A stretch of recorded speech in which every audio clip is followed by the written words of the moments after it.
a traversé l'histoire pour rétablir l'indépendance d'Israël. En effet, la conquête britannique de la Palestine de l'époque, c'était la première concrétisation de ce qu'on appelle la déclaration Balfour, cette déclaration qui a permis aux Anglais de recevoir le mandat sur la Palestine pour y fonder un foyer national juif. Eh bien, donc la fête de Hanouka transcende l'histoire depuis les origines, depuis la création de la lumière jusqu'à l'état d'Israël actuel et son message pour l'ensemble de l'humanité.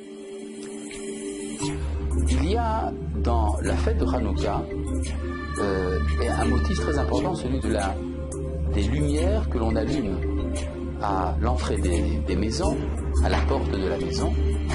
Et cette lumière est allumée au moment du coucher du soleil. Au moment du coucher du soleil, avec très peu d'huile, ça doit suffire pour une demi-heure seulement, avec n'importe quelle sorte d'huile et avec n'importe quelle sorte de mèche. Ce qui veut dire que ça peut être une mauvaise huile qui va s'éteindre. Et puis ça arrive au moment de l'obscurité, et puis très rapidement ça s'éteint. On peut dire la fête de Hanouka, c'était la dernière illumination du peuple d'Israël avant son départ pour l'exil. L'exil est figuré par la nuit. Mais nous illuminons la nuit de l'exil parce que nous avons l'espérance que le monde entier un jour comprendra la parole qui passe à travers Israël et qui est différente dans sa nature de ce que la philosophie propose. La philosophie propose une connaissance extérieure de l'être. Elle va définir les catégories dans lesquelles on peut comprendre quelque chose, mais elle ne touchera pas à l'essence même de l'être.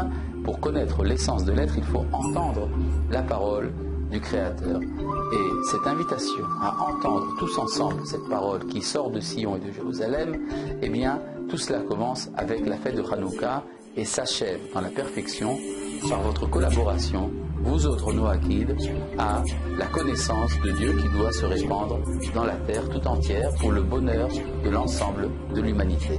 Bonne fête de Hanouka et j'espère vous retrouver très bientôt à Jérusalem, mais auparavant au séminaire Noachide qui se tiendra le 15 décembre 2013 dans la ville de Lyon. Vous pouvez trouver les informations sur notre site.